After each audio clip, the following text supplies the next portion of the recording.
Si arguufan kara dheeraa deema, fuulli kee ifa bareeda fakkaata. Ija kee keessan abjuu kolubbisa, kolfi kee qilleensa taa'e na boqochiisa. Ati yommuu na ilaaltu onneen koo sirba jalqaba, jechoonni koo dumataniis jaalalli koo hin dhumu. Tiksee maalan si jedhu yaa bareedduu koo. Tiksee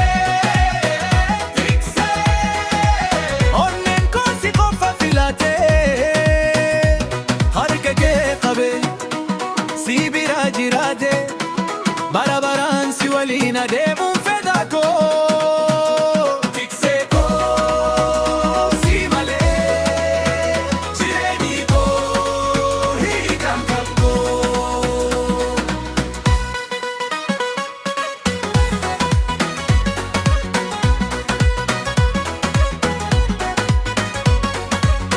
Akka rooba birraa lafa magariisa taasisu, jaalalli kee onnee koo haaromsa. Akka aduu barii dukkana balleessu, argamuun kee gaddaa koo faageessa. Namoonni haa hedduu ta'an, ija koo garuu si qofa arga.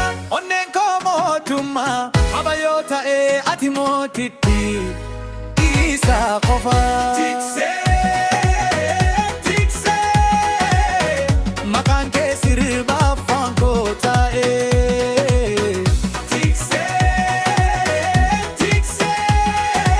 Jaalalli kee halkan na dammaqsa, yeroo hundumaa si waliin ta'uun abjuu koo isa guddaadha. Yoo na jallatte jireenyi koo guutuu